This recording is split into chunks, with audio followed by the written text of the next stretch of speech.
Welcome to Acclime Conversations, a thought leadership series where we discuss the most pressing matters shaping the business environment in Vietnam. In today's conversation, I'm speaking with Jan Cenkr, CEO of EmbedIT, a global technology company powering large-scale financial services across Europe and Asia. It has built and operates the entire technology system behind Home Credit, a well-known consumer fintech brand, not just in Vietnam, but spanning across 11 markets across the globe. In this conversation, we'll explore how cybersecurity and digital transformation are enabling the next wave of fintech in Vietnam, and as well discuss what the future holds for the country's financial ecosystem as a whole.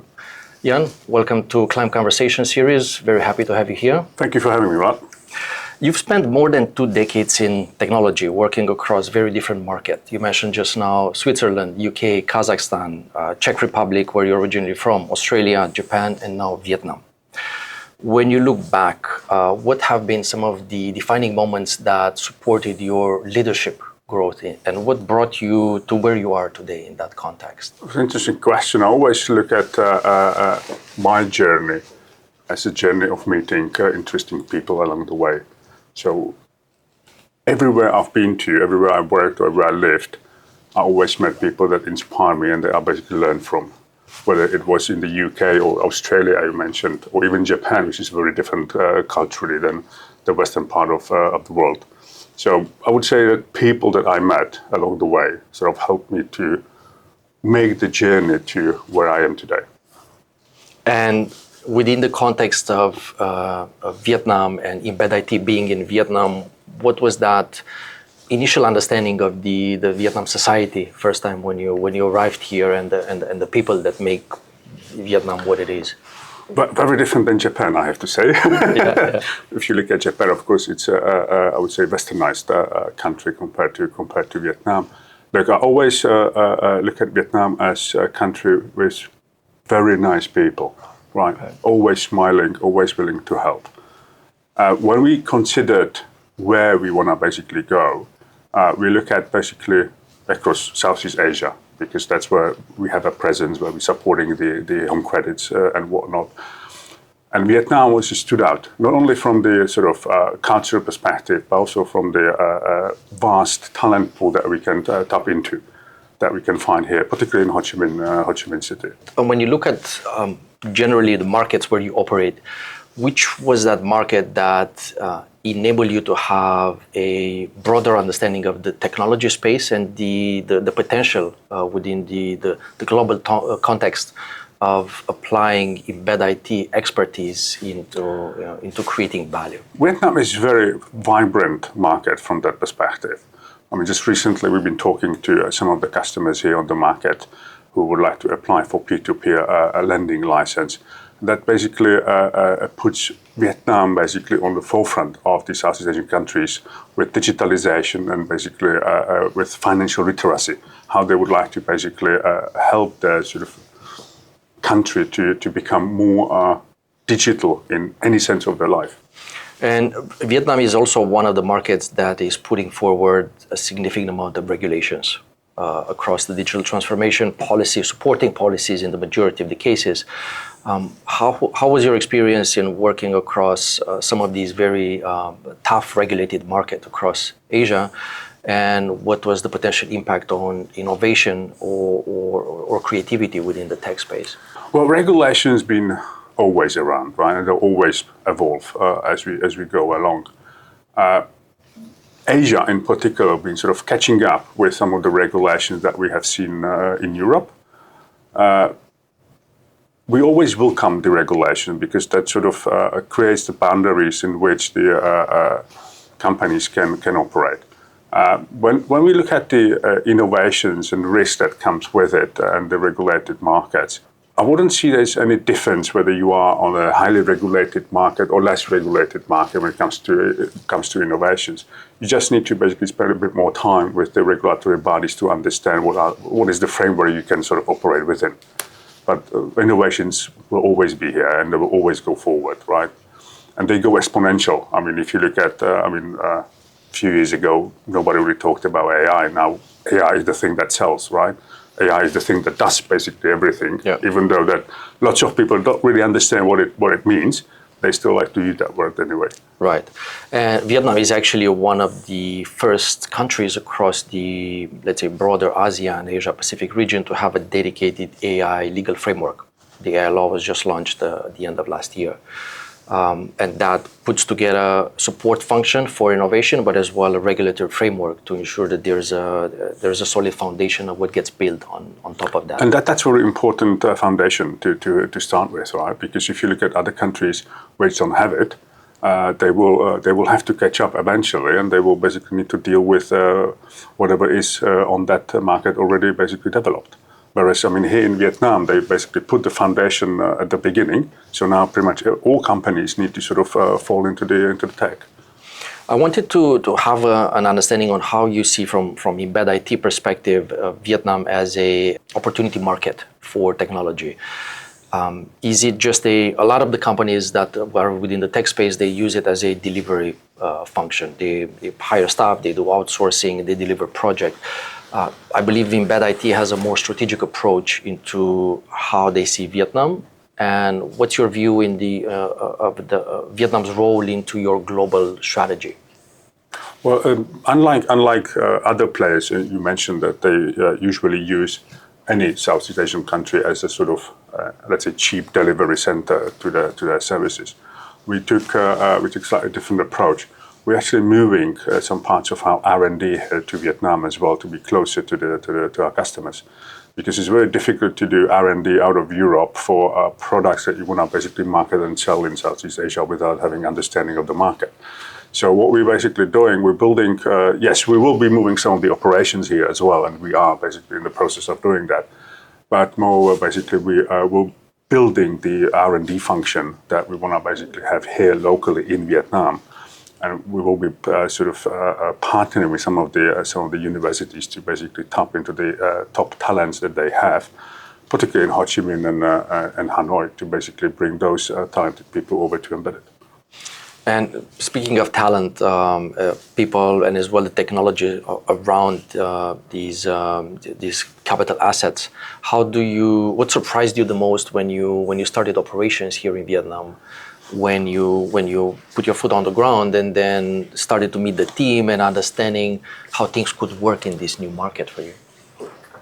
My head of engineering suggested I should say the motorbikes, which actually is probably true, right? Because you see them everywhere, right? It amazes me. At first, it's chaotic, right? I mean, if you don't know it, I mean, you look at the streets out, oh my God, I can't even cross the street, right?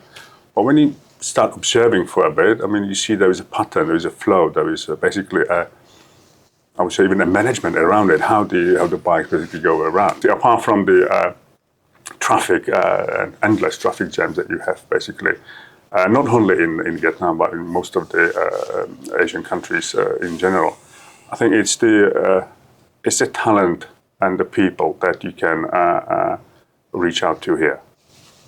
Because we have, and I've been really quite amazed recently because we sort of sped up the hiring for the delivery center at the beginning of the year, and we doubled the size of the office within the 3 months, and we want to basically go up to close to 150 people basically towards the end of the year.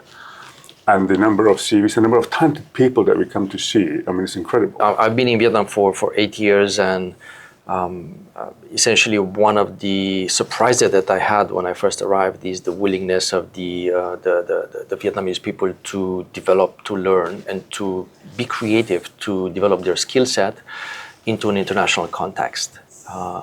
Every time, and that's why FDI in Vietnam, it has a significant exposure, and it's welcomed by the Vietnamese authorities, particularly because there is that hunger from the Vietnamese experts to learn and develop in that international context, and particularly within innovation and technology as well. And the authorities are putting in place, we'll talk about that later, significant government levers and support functions to enable that transition from a delivery center, as you mentioned, into the next stage of innovation and R&D, starting with incentives, etc. So you're definitely aware of those as well. What I wanted to touch on is particularly home credit, because in Vietnam context, when we talk about financial technology, when we talk about consumer market, home credit stands out. And EmbedIT essentially built that entire framework that is underlying at the technology level of what home credit is. And I wanted to ask, what's your view in challenge? How did you manage these risks of supporting such a large organization from a technology perspective and ensuring that it doesn't just run smoothly and it meets the goals, but as well it protects as well data and potential cybersecurity elements? We used to run 11 countries. And at some point, at the peak of basically a home credit group, obviously we managed and supported close to 200,000 users, internal users of home credit. So obviously the security and cybersecurity element is a key component to it, right? And what we were doing, and what we were always proud of, that we basically built the technology with the cybersecurity concept embedded in it. Right, so it wasn't a sort of add-on that you added later on once you had the sort of technology up and running, and then you realize, oh, gee, I need to do some security things as well, right? So no, it was always basically the key element, right? Because you need to protect what's the most valuable asset of any customer. And in home credit's world, of course, it was the data of their customers, the assets that they operated, right? And we have seen, particularly lately, that the number of not only DDoS, but any type of basically cyber attacks basically is increasing. And with the geopolitical instability that we see in the Middle East and other places around the globe, it will only go up. Right? So the cybersecurity is a foundation that you need to build on. And how does this relate to innovation? Does it hinders innovation, and how do you ensure that you still maintain that level of security and controls, but also support that innovation mindset and offering those tools to innovate constantly? Yeah, some of my guys would tell you that obviously it slows them down incredibly, right? Having to follow the security rules and whatnot. But it's not really true, obviously. I mean, cybersecurity or security controls doesn't equal basically a slow development or slow innovation, right? What it basically entailed to you that you need to do it in a controlled environment, right? So what we have basically developed over the years is, and not only us, many of the tech companies basically do, is SecDevOps, right? It's something that basically security team basically sits within the development team, basically helping them to build from the very beginning, having the security basically controls in mind.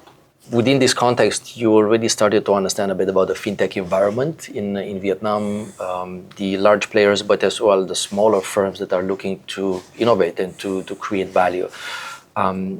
Have you had a chance to identify in some of the smaller fintechs, maybe startups or smaller entrepreneurs that are in this space, and what are some of the common mistakes that they're doing in their journey? Well, usually when you look at startups in general, they tend to concentrate on the development, right, to get the product very quickly onto the market.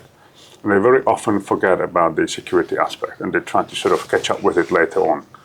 I think what they should think about is to basically have the security element from the very beginning. And they don't have to sort of build it internally, because I understand that for startups, obviously the cost of operation is key, right, is elemental. So for them, they can basically use specialized firms like, for instance, EmbedIT or some others that can help them at the beginning to put the security controls in place before they are substantial enough to basically have it on their own. Right, and to expand on that, because this is really interesting for the overall fintech space in Vietnam, for these fast-growing firms outside that security control, what would be your suggestion for them to focus on when they're building and developing their products? Definitely look at the DevSecOps principles, have them basically built into their sort of development processes. Have either internal or external basically partners that they will help them basically secure the product from the very beginning. Because we have seen that quite way too often, that you basically get a product onto the market and it fails because of the security. Mm-hmm. It had basically flaws, you get basically fraud out of it, etc. So, and that obviously puts instability into the particularly smaller fintech hubs, Because if you fail once, then no one will work with you anymore. Usually, that's the case. And obviously, talent is really important in that sense. And Vietnam has Always. a very fast growing talent pool, particularly within the digital space, but as well taking on more understanding into advanced technologies like AI automation.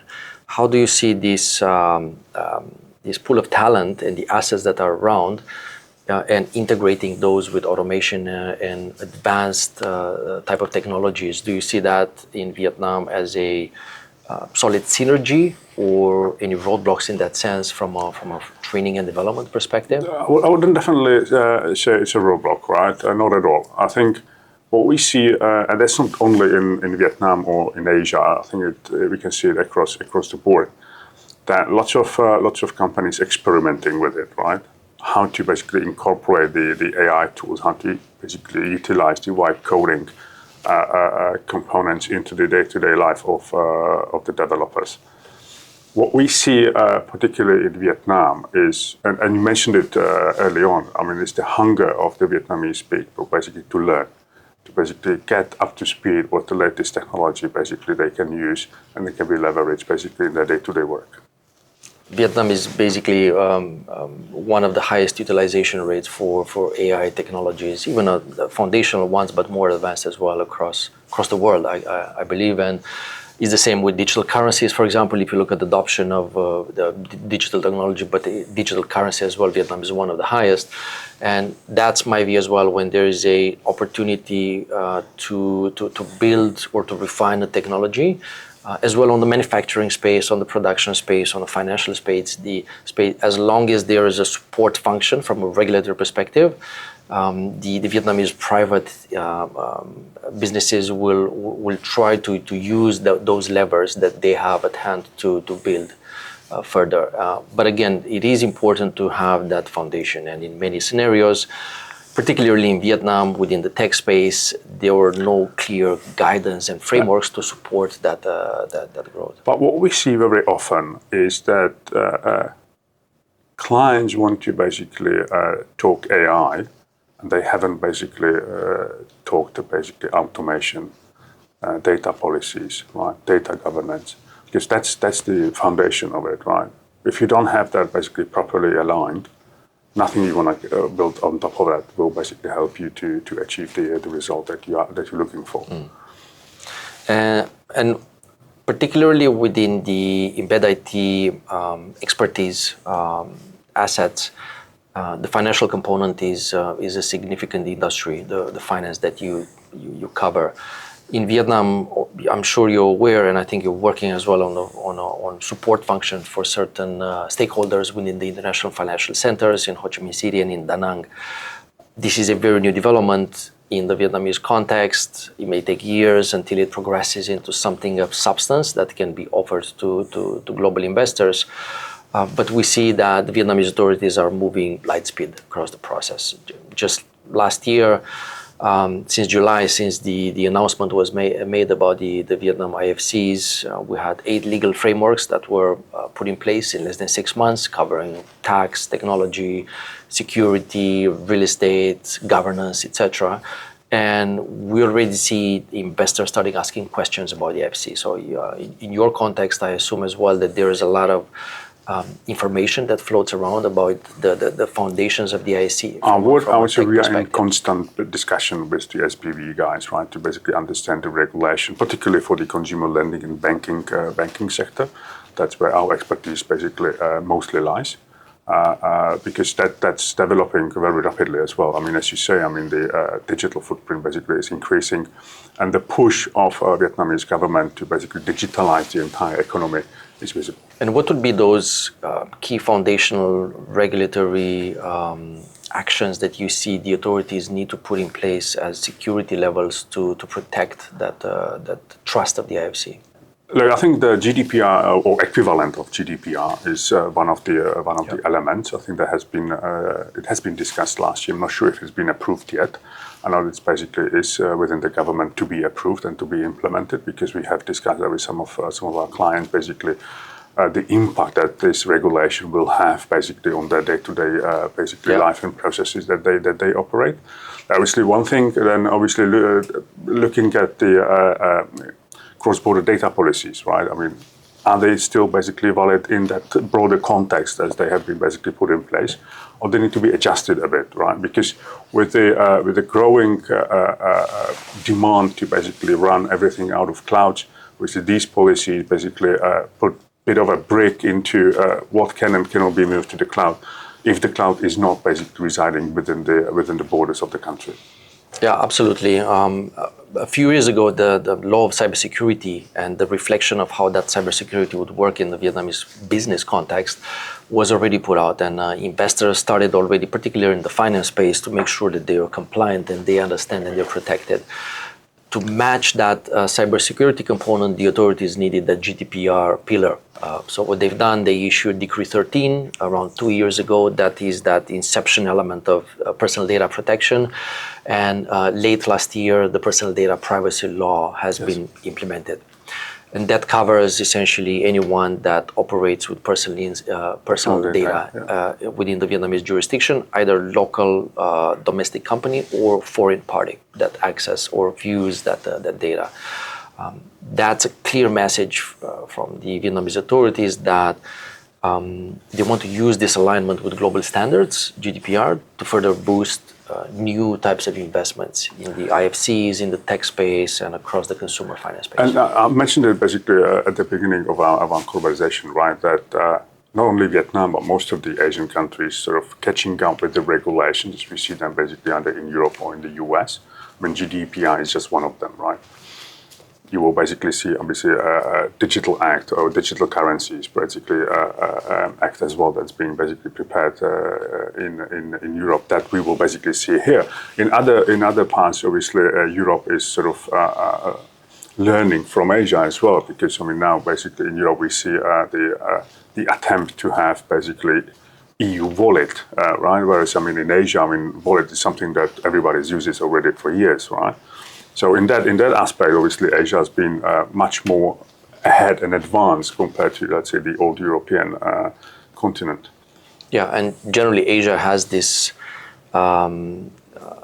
social strategy that is embedded as well in the business and in the regulatory framework, which is to leapfrog from one stage to another stage and essentially jump 2 or 3 positions, intermediary steps in between, and take over what a country in Europe has done in 10 years. In 1.5 years, it can be done in Asia, because they have the power and they have the understanding. They can use that know-how and they also build on that much faster. And they also basically seen the mistakes that the predecessors, whether it was Europe or the US, basically have done, right? So they can hopefully learn from those mistakes and basically not repeat them when implementing it locally. As we get closer to the end of our discussion, where do you see Vietnam from a financial ecosystem perspective?